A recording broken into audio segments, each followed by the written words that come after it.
People from the Netherlands, it's been a minute, but I'm back, baby. I will be working a couple of days with my friends at Team Trovis on March 31st and April 1st. Only those 2 days. If you're from Amsterdam, don't even dare writing me and asking me if I will also be there. It's just fucking 40 minutes train ride. It takes me longer to go to work every day. Click the link in the description below and I'll see you there.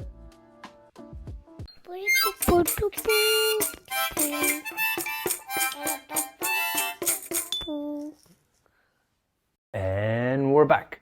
Welcome. Today I'm here with Monkey Spider-Man that I promised my son that would be here. Just ignore it. Welcome to my life. If you're here after having watched the first episode and have decided to come for more, really thanks. That was all over the place. I'm usually a little bit like that. My brain kind of jumps from one thing to the other, but my God, that day was insane. I think it was so bad that we have to start with a little bit of housekeeping this episode.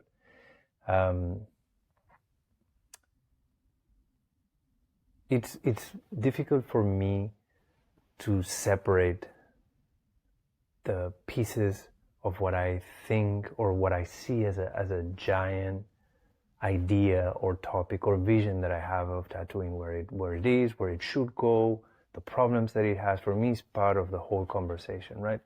And I'm just trying to break it down in topics and little conversations that can have like this digestible size, right? It is very difficult to talk about certain things without mentioning other things. And I think the minute I saw sort of tiptoeing inside a topic and going like, oh, wait, this is way too big for this video, I would just go back and not really address like, well, we're gonna talk about that another time. So I kept on going in and out of really giant conversations, just going like, well, you know that, right? And boop, moving out of it.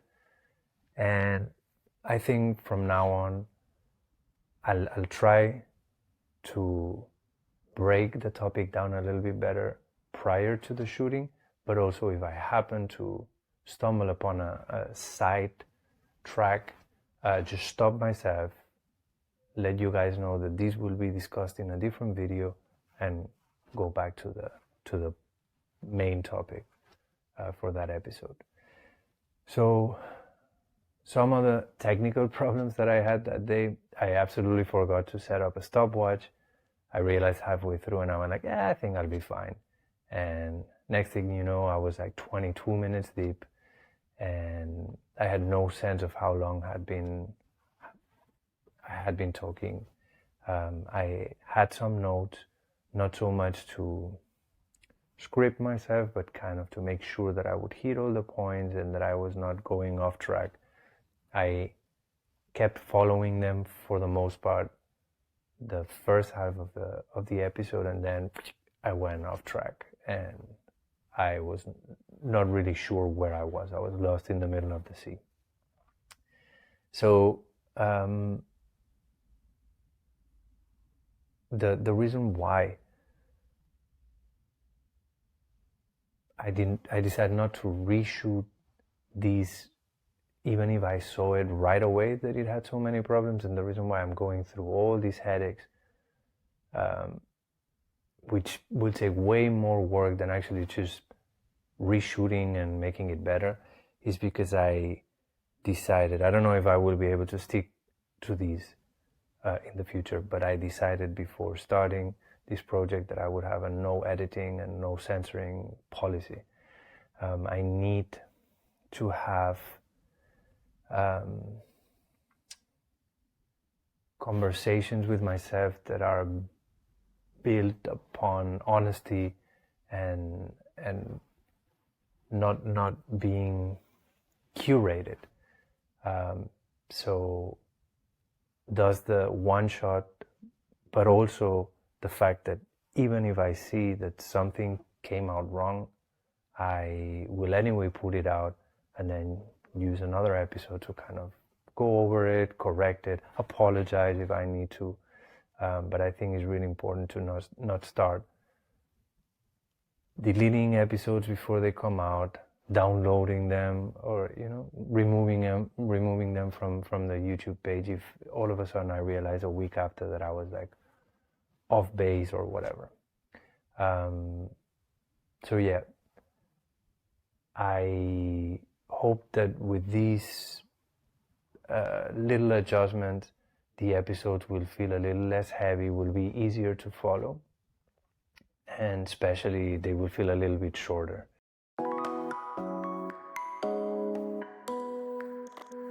Of pause and a clatter of clothes when schnitzel von crumb with a very low tongue, Blitzer Maloney, all skinny and bony, Muffin McLay like a bundle of hay, bottomly pots covered in spots, Hercules Morse as big as a horse, and Harry McLarry from Donaldson's Dairy. Nailed it.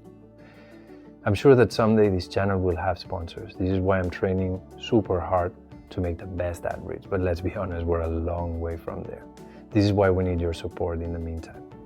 Liking, subscribing, sharing, all these goes a long way, but we need some money too. I think this channel can grow to be something really, really special, but it takes a lot of time away from my actual work as a tattooer. So, we've launched a GoFundMe campaign to collect donations, not only for this project, but also my other two ones, New Fop and Hiragana Studio, which are non-profits that help in one way or another up-and-coming tattooers and where I work pro bono, which is a very fancy way to say for free. Okay, so the cool thing about GoFundMe compared to other crowdfunding platforms is that it's not all or nothing. This means that you don't need to reach the campaign's goal to have access to the donations. So anything that you send our way, minus a little percentage for the platform, will make its way to us and help us not only sustain these projects, but who knows, maybe even get some help in the future, which would be super nice. Click the link in the description below, read a little bit more about the campaign, and yeah, help us continue the good work.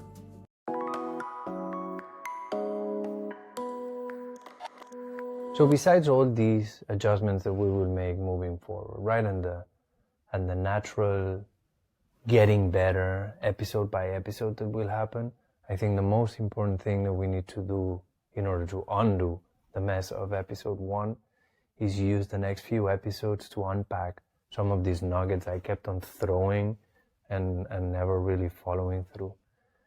I think the most important one, or at least the one that I was talking the most about, I kept on saying, you cannot achieve artistic expression without technical disruption. That's fucking big words that I was saying there, but essentially what I meant is that mistakes make styles. This is obviously just my opinion, but is the foundation of my work as a curator and my work as a tattooer, right? My practice as a tattooer and as an artist. This, however, I learned my lesson, is way too big to address it now. I think it needs an episode that can start right out of the gate with that topic and not having to address the shit show that happened the episode before and doing all this housekeeping. So I think today something that is a little bit more manageable is the idea of the scary gatekeepers. I realized when I was rewatching that episode that I made them sound like they were a secret organization of tattooers, like meeting in a dark basement and plotting ways to, ruin the careers of young tattooers. Gatekeepers are people like myself, actually. I certainly don't feel like one. It sounds horrific to be called that, but I am one, I guess. I know for sure. Time, experience, opportunities, connections have put me in a position in which I can give opportunities and also deny them, right?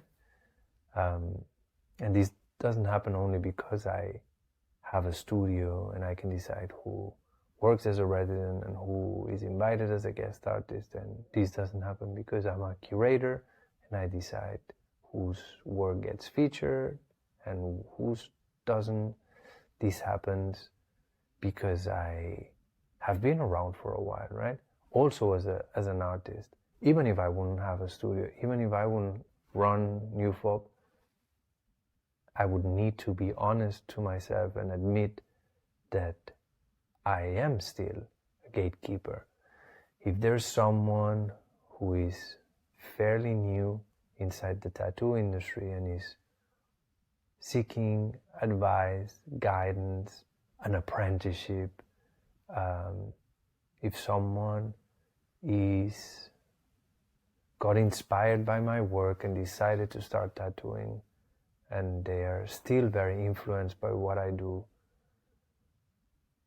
the way I say no to someone asking for an apprenticeship, the way I decide to chase down and online bully someone that does very similar work to myself, the way I decide to reply or ignore a DM of someone seeking some words of validation, all this has a huge impact on this person's relation to the industry, right?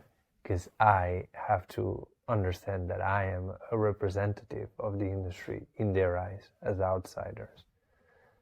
So at the end of the day, there is just a bunch of people who have been tattooing for a while and they have a certain taste and they have a certain I don't know, sensibility when it comes to tattooing, which work ethic they like, which style they feel more comfortable with, and which things they consider a tattoo must have.